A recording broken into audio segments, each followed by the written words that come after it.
And now, The Federal Drive with Terry Gerton, sponsored by GEHA. Welcome to The Federal Drive on Federal News Network. It's Wednesday, March 11th. I'm your host, Terry Gerton, and I'm glad you're here. Coming up on this hour of The Federal Drive, the Army is about to open its first operational makerspace in Europe, a new hub where soldiers can turn their ideas into real solutions for the mission. Plus, a sudden change to how VA evaluates disabilities triggered immediate backlash from veterans and their advocates. Those stories and much more ahead during this hour of The Federal Drive. We begin with this. The Army is beginning to use a promotion authority Congress approved in 2018 that could give some officers more flexibility in how they move through the ranks. Federal News Network's Anastasia Obas is here with more. Anastasia, thanks for joining me. Hi, Terry. Tell us what this alternative promotion authority is. So the 2019 Defense Policy Bill introduced sweeping reforms to the military's officer promotion system. That system hasn't changed in decades. It hasn't had a significant overhaul, maybe since World War II. So this alternative promotion authority, lawmakers gave the military modified parts of the Defense Officer Personnel Management Act, the 1980 law that governs most of today's promotion policies for officers. There are a couple of things that 2019 NDAA introduced. It allowed the military to end the up or out rule. So that rule ends officers' careers who were passed up for promotion after 2 times. It also removed strict time and grade requirements, allowing officers to be evaluated more on merit. And it also removed those traditional promotion zone structures. There is the below the zone, in the zone, and above the zone components that we won't get into, but that kind of differs from the current system that offers limited opportunities for promotion and often penalizes those officers applying before or after they're in the promotion zone.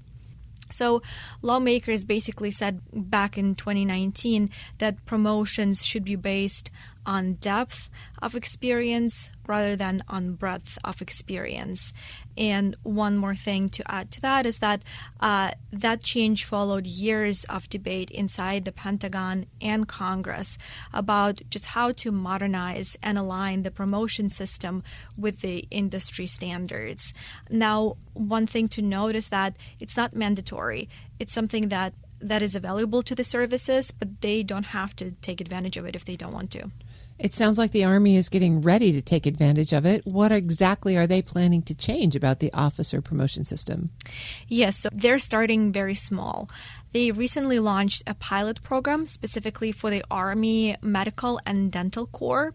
The pilot is supposed to eliminate those traditional zone distinctions that we were talking about and promotion constraints for promotions to the grades of captain and above. It gives up to 5 promotion opportunities per grade. And the reason they started with the dental and medical corps is because the traditional promotion model can at times disproportionately affect medical professionals because those in medical and dental corps often spend many years in training and earning their advanced degrees, and that slows promotion timelines compared with officers in more traditional career tracks. Here's Colonel Troy Alexander, Chief of Promotions at the Army's Directorate of Military Personnel Management. This year, we currently, for the Medical Corps and Dental Corps and Chaplain Corps, we have initiated the use of the Alternate Promotion Authority. Has really been an option since 2019's NDAA. And as part of the HR transformation, what we've been doing is trying to consider those highly technical career fields that oftentimes take a lot more of an educational or technical aspect to things, so they would not necessarily fall into the normal pipeline when it comes to promotions, and maybe have to go out for things such as getting a PhD or training with industry or something of that nature. We were trying to examine how can we fully make sure that they stay on track for promotion and that we can retain and promote those individuals that are getting those highly specialized degrees or, some type of technical training. Anastasia, what exactly is the problem they're trying to solve with the medical and dental corps by rolling out this pilot? Well, their promotions are still governed by the same structure created by the Defense Officer Personnel Management Act, but it's somewhat different. It's less merit-based as the rest of the Army. Dentists are expected to be promoted every 6 years, for instance. Early promotions don't really happen, and only officers with really serious problems don't get promoted. So the system is predictable, it's time-based, it's not performance-based, which of course impacts retention. Is the Army planning to expand this pilot after they give it a run through the medical and dental corps? Yeah, so the current pilot is very limited in scope, but Army officials are looking to expand the authority for subsequent fiscal years, and they want to add additional categories. As I was told, they're exploring the use of this alternate promotion authority for emerging branches that are coming on in the next 12 to 18 months. Here's Brigadier General Gregory Johnson, Director of Military Personnel Management.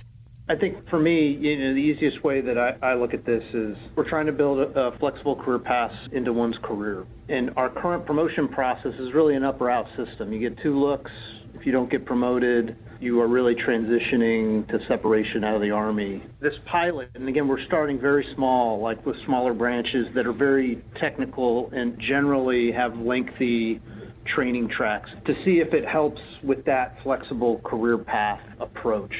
We definitely know as the world is more complex and as capabilities become much more technical across all career fields, it's something that we really wanted to think about. Could we use this authority that Congress granted us in 2019 to do promotions in different areas? And so this pilot is very small in scope. We will learn a lot over the next year, but our eye is to could we create a broader flexible career path model that we could use in the future. Are they looking, Anastasia, to also learn lessons from the other service branches who are already using the alternate promotion authority? It's possible, and the Air Force has been one of the most active users of the promotion authority.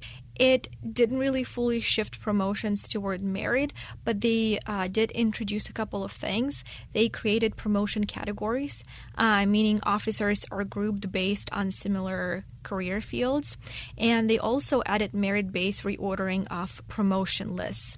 And of course, the Space Force was kind of built around a more flexible promotion philosophy. They have broader promotion windows and they have more flexible career timelines.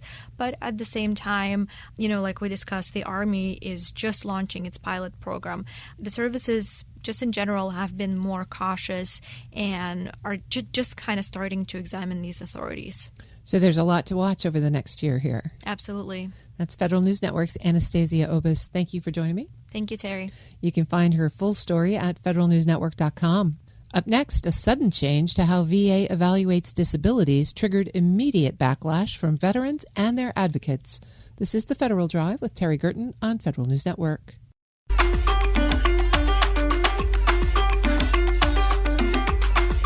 Welcome back to The Federal Drive with Terry Gerton on Federal News Network. By bypassing notice and comment and issuing an interim final rule, VA shocked groups that normally get a heads up on major policy shifts. Veterans responded with near universal concern about how treatment-controlled symptoms would be judged. We hear why the response was so sharp from Carl Blake, CEO of Paralyzed Veterans of America. Mr. Blake, it's great to have you on the show. Thank you for having me. I want to talk about this recent interim final rule that VA issued. It would let disability examiners rate a veteran based on how they look while they're taking medication, essentially treating treatment-controlled symptoms as a reduced disability. Break that down for me first. What does that really mean in the life of a veteran who might have a service-related illness or disability?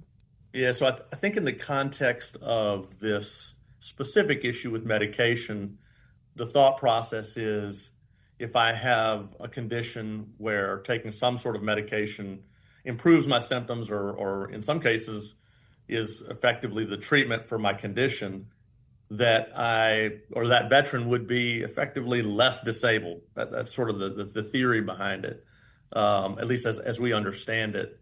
I know in conversations with the VA has presumably used that as a construct in the past. There's a court case that governs a lot of this and a lot of what came out of the recent interim final rule.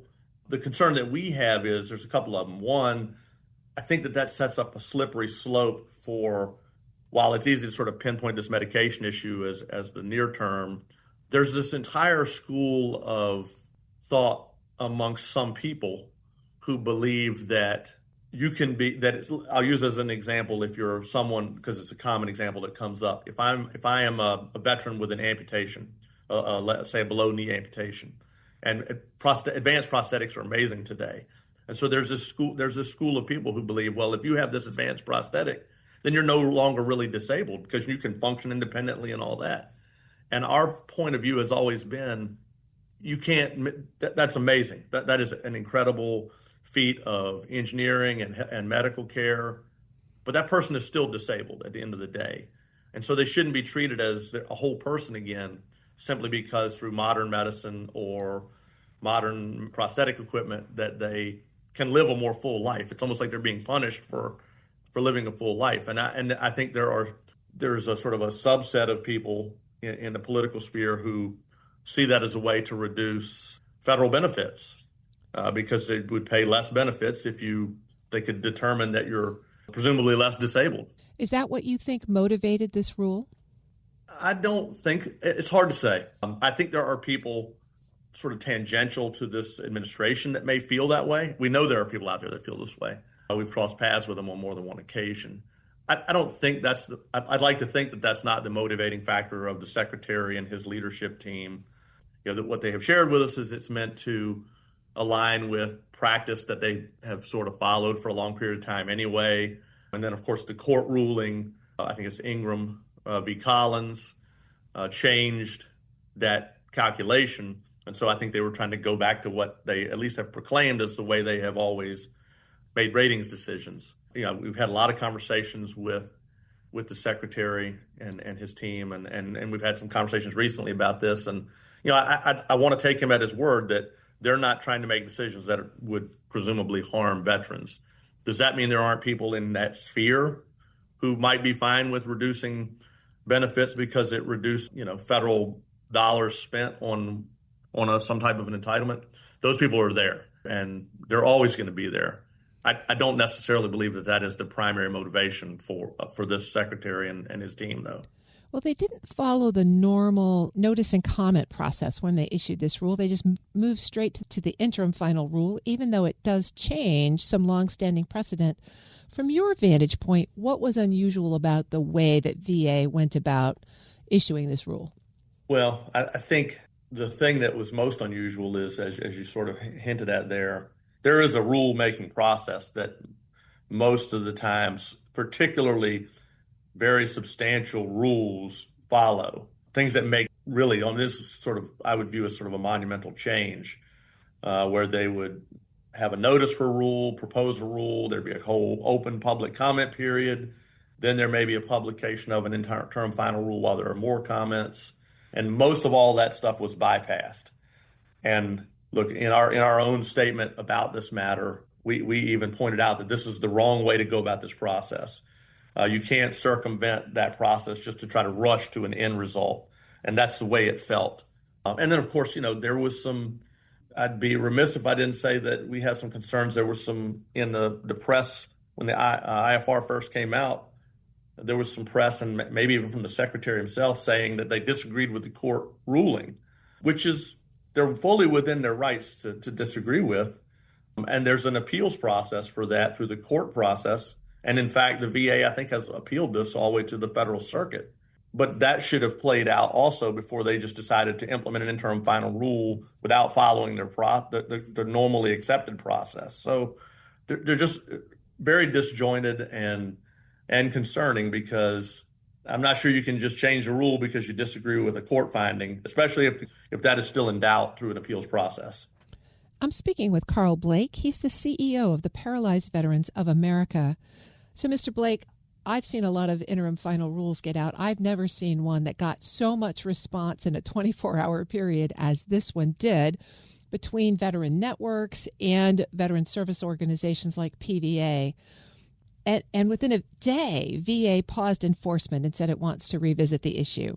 How do you interpret that reversal, and what does it tell you about how seriously VA is taking the concerns? Well, I think their actions speak for themselves in terms of how seriously they've taken it, because not only did they pause it, they have now formally rescinded the rule as of the end, a few days after they paused it. So I think they're taking it seriously. I think what generated that level of engagement was at least this belief that veterans benefits were going to be cut. Look, that is like a third rail of all politics. If you threaten to cut veterans benefits, you're subject to get a real serious lashing. And I think that's what happened here. I think the secretary and the leadership team mean what they say when they say their intention is not to cut veterans benefits. However, I think that statement at least overlooks the fact that, and I think they even said, look, we're not going to cut current veterans benefits. And that can be true. Two things can be true. That statement can be true. It could also be true that a veteran who is currently receiving benefits could have it reduced under this rule change if, say, they reopened their claim or filed a claim for new benefits. Then it would subject them to the conditions of this rule. So while you can say we're not cutting current veterans benefits, that can be true, and yet veterans who are receiving benefits today still might be impacted by this rule.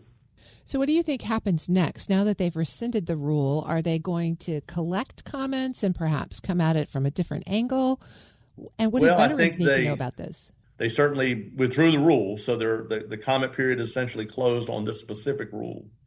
I think at this point, everyone has to wait and see how the appeals process plays out around the Ingram v. Collins ruling. Going back to Court of Appeals that was reviewing this before it reached the federal circuit. I mean, it's really, even the Court of Appeals struggled with how to best interpret this because it's a little bit of a circular argument. So I think that process has to play out. I think the secretary and his team understand that they have to let that process play out. And then at that point, if the ruling still is not in the direction that they want, I think the only option they potentially have is you'd have to change this legislatively. And I think, frankly, if they chose to go down that path, they would run into much the same kind of resistance. We stated pretty firmly that we were not, our focus wasn't just on our veterans going to lose their benefits today. I think that is being a little bit hyperbolic, but it fits the moment, I guess. Our concern is, as I mentioned earlier, the slippery slope. I think there are just people who, there's a lot of pressure on federal expenditures, and VA is no different. I think I read recently that VA benefits are the fourth largest federal expenditure for federal benefits currently, behind Social Security, Medicare, and Medicaid, I think. And that's going to continue to grow, not just because of the post 9/11 generation. It's no secret that we just recently have gotten involved again in some military engagements in the Middle East, and that's going to inevitably lead to more veterans seeking benefits and care. And our concern is trying to limit the costs as though that is an acceptable long-term outcome when you send people veterans in the harm's way or service members in the harm's way. And I don't think we would ever accept that. I don't think any other organization would accept that. Well, PVA has just kicked off its 80th year. And so with this kind of policy discussion in the background, how does this milestone shape the way you're thinking about the organization's role for the future? Well, I think one of the things it does is it helps inform our policy advocacy. We're one of the most prominent voices in the larger veterans community on policy work. So this just continues to sort of reinforce some of our priorities. Our focus, because our membership is primarily veterans with spinal cord injury or disorders like ALS and MS, our focus is on preserving and protecting the benefits that they've earned, the health care that they need for their unique conditions that is pretty much only provided by the VA. So it helps, it galvanizes us a little bit around those policy priorities, because we can't allow a pulling back of the support in those areas, because these are the most catastrophically disabled veterans that VA serves, and they should frankly be a priority. And a change like the rule that came out, when taken out to the potentially next step, could potentially have a negative impact on them, and that's something we certainly cannot abide. So it just galvanizes us in our advocacy to keep going beyond our 80 years. I've been speaking with Carl Blake. He's the CEO of the Paralyzed Veterans of America. Mr. Blake, thank you so much for joining me, and thank you for PVA's dedicated support of our veterans. Thank you for having me. We'll post this interview at federalnewsnetwork.com/Federal Drive. Listen to the Federal Drive on your schedule. Subscribe wherever you get your podcasts. Still to come, amid mounting warnings that Iran or its proxies could strike back, GAO says HHS isn't fully aligned internally on the public health preparedness program states rely on most. But first, the Army is about to open its first operational makerspace in Europe, a new hub where soldiers can turn ideas into real solutions for the mission. You're listening to the Federal Drive with Terry Gerton on Federal News Network.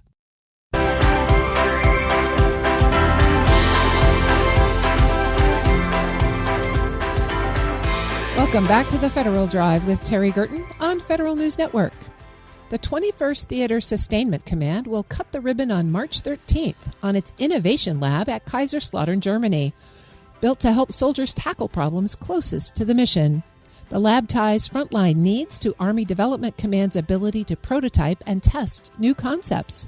We look at what soldiers can build, how ideas move through the pipeline, and what success looks like in year one with Major Ron White, Chief Innovation Officer of the Army's 21st TSC. Major White, thank you so much for joining me. Good evening. Thank you for having me. I want you to first tell us about this 21st Theater Sustainment Command Innovation Lab. Why are you setting up a makerspace in Europe? Absolutely. So again, I'm Major Ron White, the Chief of Innovations for the 21st Theater Sustainment Command. I just want to talk to you about the way we solve problems by establishing a true culture of innovation across the theater, and that's a really big part of it. We're going to accomplish this through two big and connected efforts. The first one is an innovation program to culminate and cultivate ideas from every single soldier, and the second is an innovation center where we can bring those ideas to life with solutions to some of our most critical capability gaps, and that's through soldier-led innovation. And so you've described this place, this center, as a space where soldiers can bring their ideas to life and solve problems closest to the mission. What kinds of challenges are you thinking this lab will tackle first? So this really can be anything from developing new equipment or training methods, leveraging AI and data, or adapting existing equipment for new purposes. And really at the end of the day, the only thing that's limiting our innovations is our own imagination.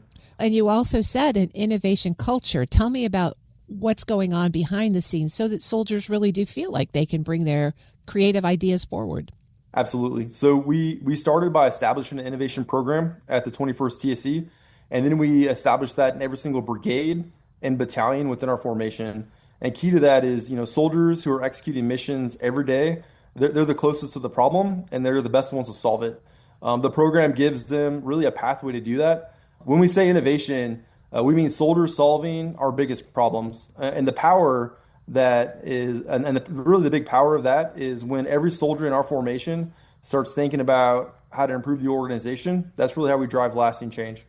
So when I think about a makerspace, I'm thinking about things that get created in 3 dimensions, like a spare part or, a new tool.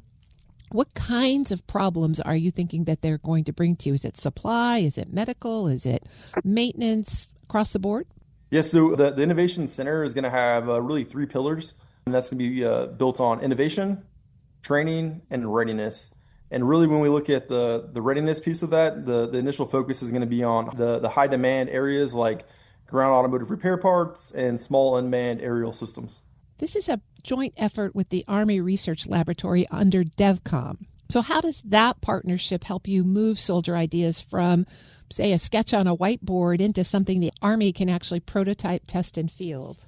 Absolutely. So with our unit partnership that we have with Army Development Command and having the first operational makerspace in Europe, we're partnering with them, and we actually have one of their CMI2, the Civil Military Innovation Institute. It's a nonprofit organization that's partnered with ARL. We actually have one of them here with us on staff, and they're going to be helping us cultivate, soldier ideas, soldier-led projects, and really walking them from the beginning with the idea to the end when we get to the solution. How difficult has it been, or what challenges have you faced in actually trying to build the lab itself? So over the last couple months, what we've been doing is we found a 10,000 square foot space here in Kaiserslautern, Germany. And what we've been doing with that space over the last couple of months is really renovating it and making sure that that it's prepared to receive all the equipment that's going to be in the lab. And I would say probably the biggest challenge with that was power, but we were able to overcome that. I'm speaking with Major Ron White. He's the Chief Innovation Officer of the Army's 21st Theater Sustainment Command. So you've got the space, you're getting the equipment. Will soldiers come from all over Europe to the lab, or will they send their ideas and someone at the lab will prototype for them? Yes, that's a great question. So soldiers from all across Europe will be able to participate in this program. And once they submit their idea, they can do that through their innovation officers and their units. We have an innovation portal where they can submit their ideas.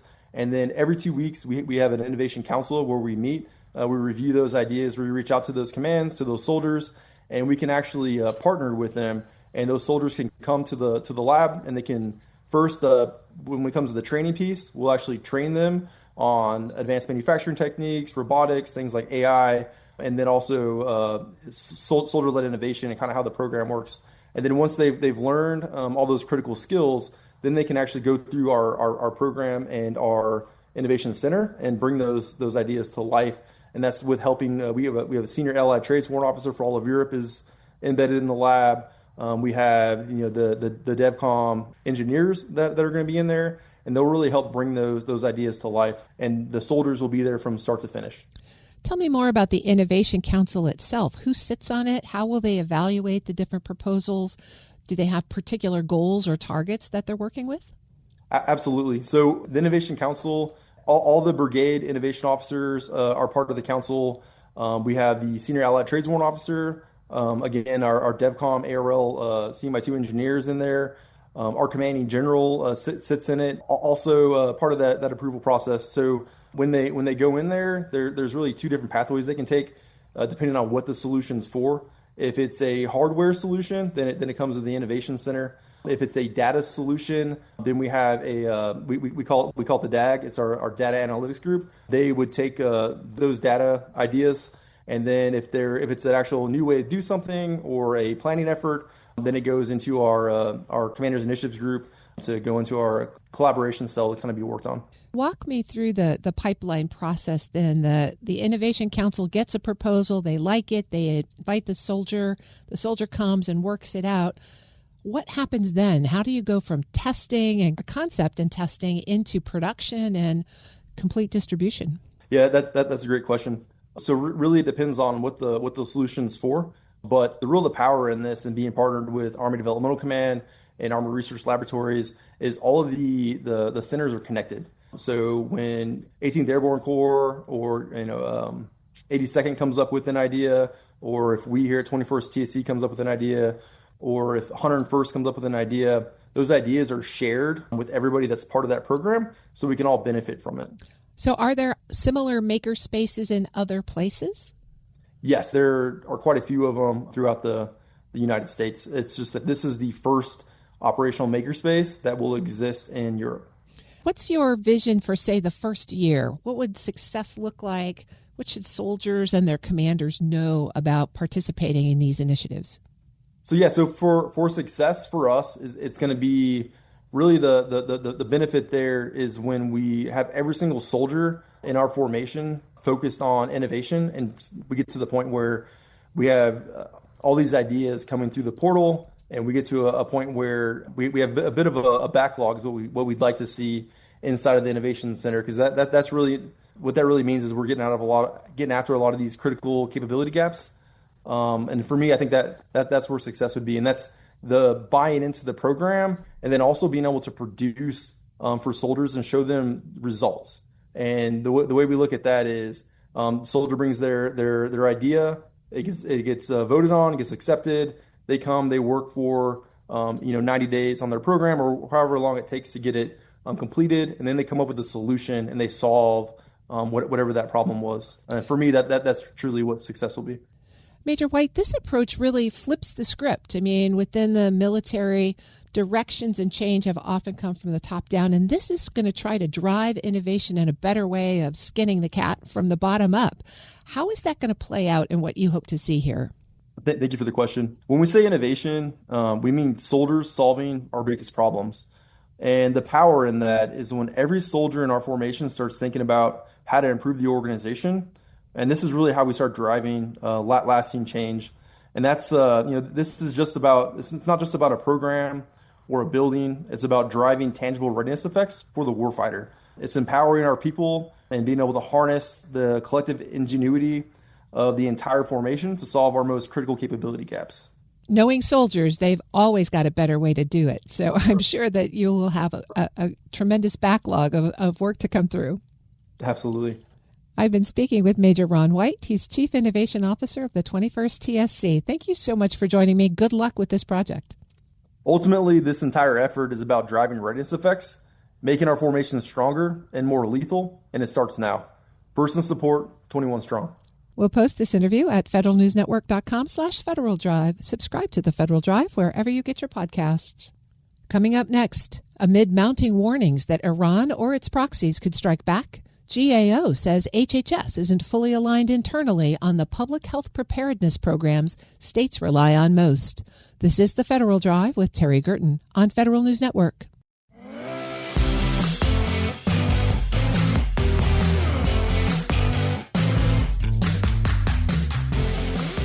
Welcome back to the Federal Drive with Terry Gerton on Federal News Network. The heightened threat environment has put a spotlight on federal readiness, but a new GAO review shows HHS still lacks formal mechanisms to coordinate its two major preparedness programs. Those gaps matter when states face overlapping health hazards, from outbreaks to extreme weather to hostile actor disruptions. GAO's Mary Denigan-McCauley joins us with the details. Mary, thank you so much for joining me. I'm happy to be here. Thank you. GAO has issued a new report that looks at public health preparedness across programs administered by HHS.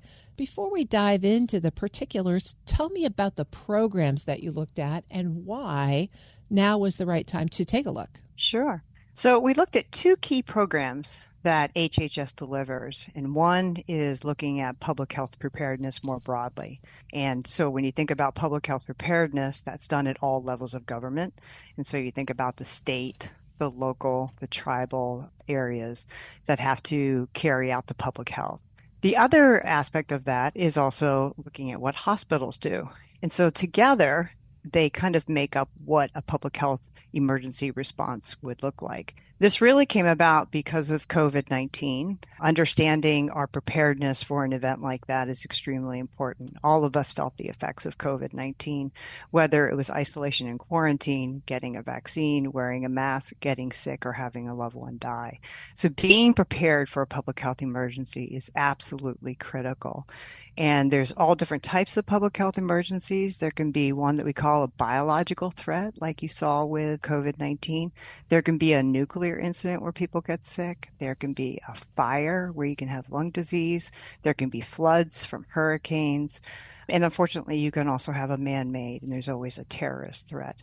So looking at how these two programs are public health funding for an emergency, and then looking at the hospital preparedness funds is why we wanted to do this, see how they work in tandem. I really appreciate that background because I think most people would just as soon forget about all those eventualities and kind of block them out. But as you dig into thinking about how these federal agencies are working with states and local public health programs, what did you find? Yeah, well, we found that the level of coordination between these two programs has really varied over time. And what we're seeing today is that they're not as well coordinated as we'd want them to be. And when you think about an emergency, think about a hurricane, for example, you have so many different folks that are at that emergency trying to make sure that everyone survives and is safe. So, for example, you might have FEMA. You might need shelter in place through schools and local communities. You might need a hospital because people are getting sick. You need police and fire and people to manage the evacuations and things like that. So it really is a whole of what we call a whole of nation approach, and understanding how all of these characters play out during an emergency is extremely important. And you want to do that beforehand. So we found that they weren't coordinating as well as they should be to make sure that we're better prepared for the next threat. There's a dollar figure here, $900 million through these two programs. Did that funding include funding for collaboration and coordination?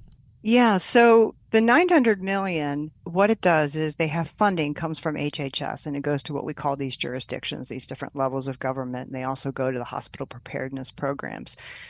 And previously, they had funding that required a lot more coordination than we're seeing today. So, for example, joint exercises, having formal meetings and memorandums of understanding clearly who was going to do what during the emergency. And what we're seeing now is through the notice of fundings to allow the jurisdictions to use those funding, you don't see that same level of requirement of cooperation. And so the concern is that you have two very important aspects of how you're going to handle a public health emergency that aren't actually coordinating. For example, practicing. What would happen if you had, for example, an Ebola outbreak here? Who's going to do what? How are you going to handle the mass surge at the hospital, for example, and the public health being able to handle the surveillance? So that needs to go hand in hand. It has to be tandem. I'm speaking with Mary Dennigan-McCauley. She's Director for Healthcare at GAO.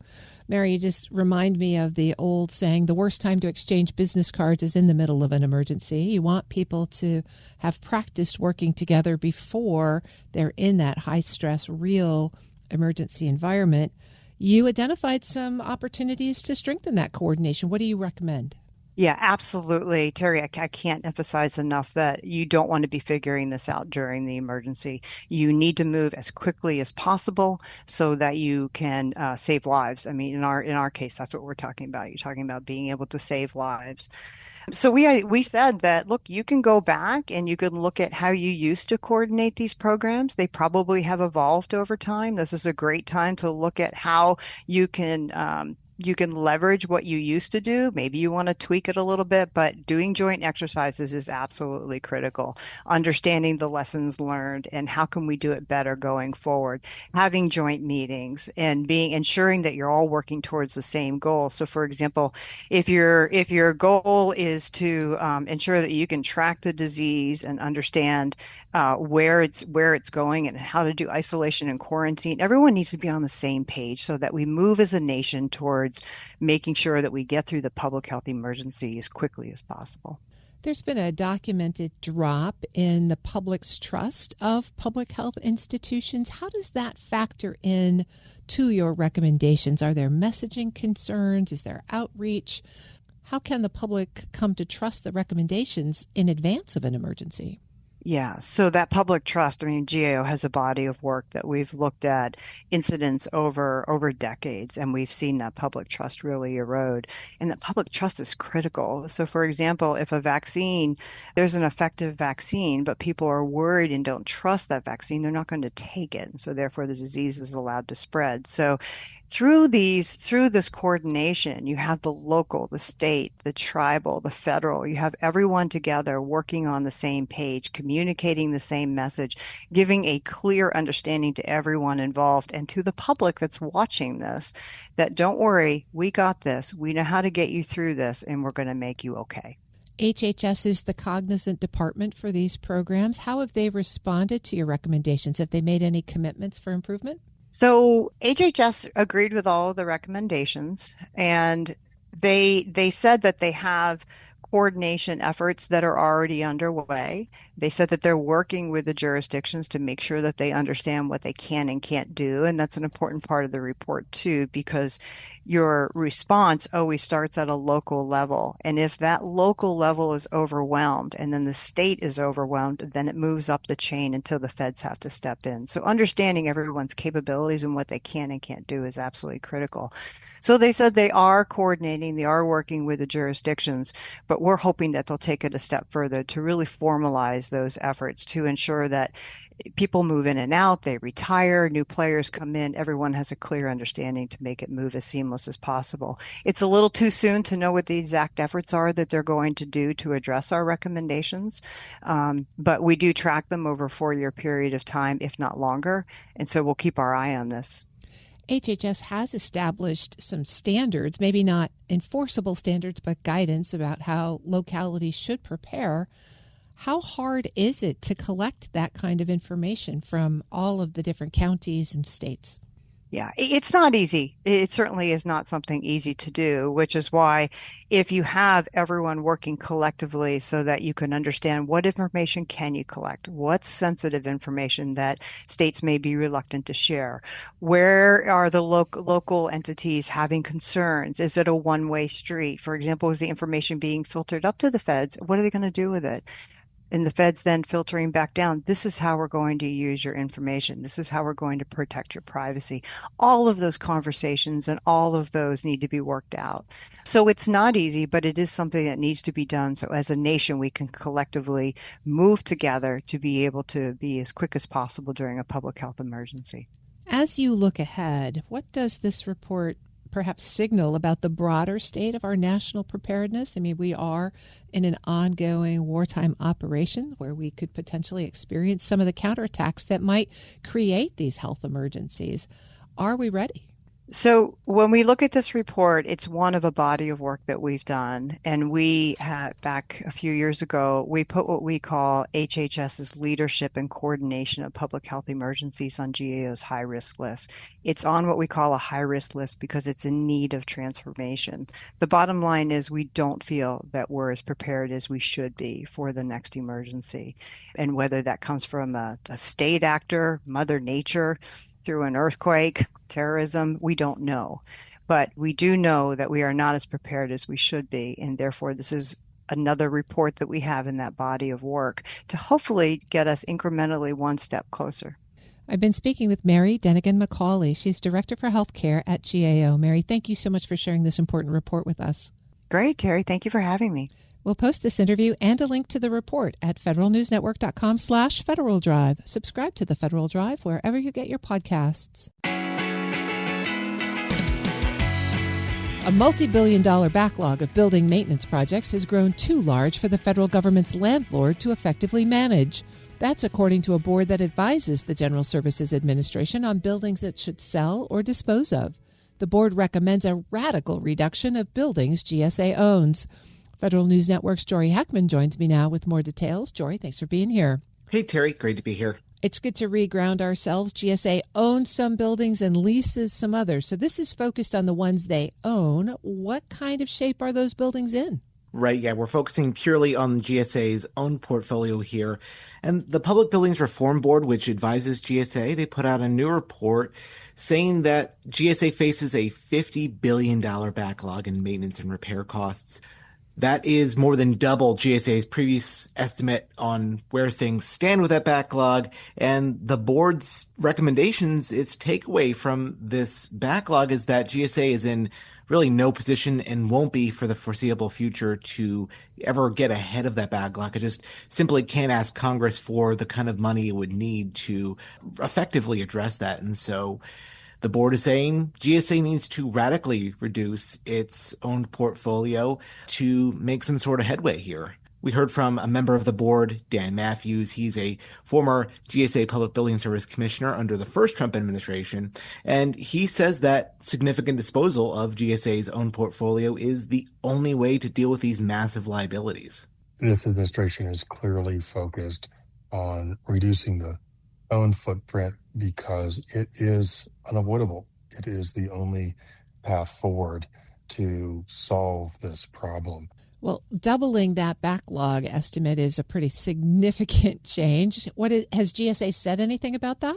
Yeah, so there's actually some great timing on this. Last week, GSA Administrator Ed Forst testified before the House Transportation and Infrastructure Committee on this very topic. He said that the GSA is updating its own estimate of where the backlog of maintenance projects stands. GSA is very aware that its current $26 billion backlog estimate is outdated, and Forst even warned lawmakers that once they finally update that number, the figure may be eye-popping.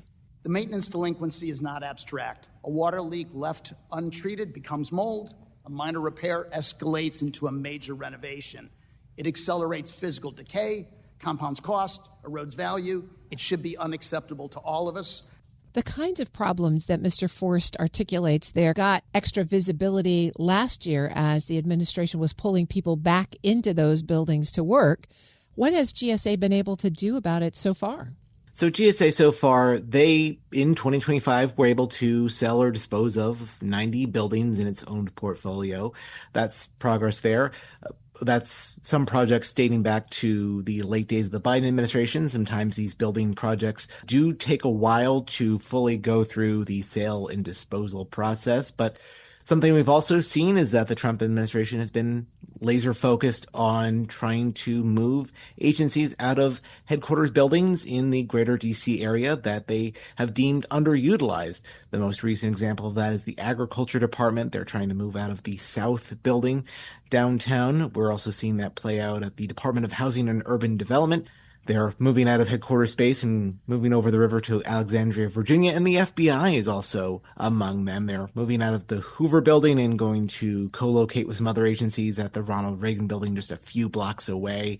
This is a situation where GSA is really focused in the DC area. About 40% of GSA's own buildings are in the National Capital Region, and so this is pretty much a DC-centric problem, although there are cases of this happening all across the country. Jory, even if GSA was right and the backlog was $26 billion and not $50 billion, this is not a problem that came up overnight. How did they get here? Yeah, so since 2011, Congress has been skimming about $1 billion from the Federal Buildings Fund. This is the pot of money where all of the rent checks that from tenant agencies paid out to GSA go to. That money just kind of sits there, and Congress allows GSA to spend a good chunk of that money on repair and maintenance. But in the case of some other expenses, Congress has been diverting about $1 billion each year to cover other parts of the federal budget. And so when you add up $1 billion here and $1 billion there, that starts to become some pretty substantial money. That's about $16 or $17 billion that GSA is not able to put towards that original purpose. Forrest asked Congress at this recent hearing for full access to the Federal Buildings Fund to help mitigate some of these most acute repair backlogs. And he's also asking for lawmakers to set a higher spending threshold in the kind of repair projects that require sign-off from lawmakers. However, Matthews, over at the Public Buildings Reform Board, he says that the Federal Buildings Fund is not the end-all be-all here, that fixing that problem alone does not remedy the situation. So the next solution seems to be to sell these buildings. The Hoover building is the poster child here. It's notorious in terms of its maintenance challenges. How would GSA find a buyer for buildings with those kinds of repair backlogs? In the eyes of the Public Buildings Reform Board, their answer is that you don't, that GSA should either preemptively demolish some of these buildings or agree to help the buyer demolish the building as part of the process of getting bids for these buildings, that really the only value is in the ground below them, and that these buildings are past their useful life. There is no equity within them, and that the only solution is to demolish some of them. The board has recommended that the Trump administration do this to the Forrestal building, the Energy Department's headquarters in downtown, just by the National Mall. It's kind of wedged between the mall and the wharf development. And so their recommendation is that this is a building that is underutilized. It has some of these maintenance backlogs, and that Matthews on the board recommended that the Trump administration recommend that whoever winds up buying that building or that property, that the administration should help chip in on the demolition costs. For years, decades almost, the constant refrain from the administration, including from me when I was commissioner, was we need to solve the Federal Buildings Fund problem. The revenue that's collected in that fund, GSA needs access to that to maintain the portfolio. I think what our report has made clear, even if you solve that problem, which is absolutely critical, but even if you solve it, you cannot solve this deferred maintenance problem. You can't even maintain the status quo fully. Well, that really is a radical approach to this challenge. We'll have to see how it plays out. Yeah, certainly more to come on this. That's Federal News Network's Jory Heckman. Jory, thanks for joining me. Thanks, Terry. You can find his full story at federalnewsnetwork.com. Up next, a sudden change to how VA evaluates disabilities triggered immediate backlash from veterans and their advocates. This is the Federal Drive with Terry Gerton on Federal News Network. The Federal Drive with Terry Gerton is produced by Eric White and Michelle Sandiford. Our web editor is Stephanie Wright. For the latest updates, stay with federalnewsnetwork.com or follow us on Facebook, YouTube, and LinkedIn. I'm Terry Gerton. Thanks for listening.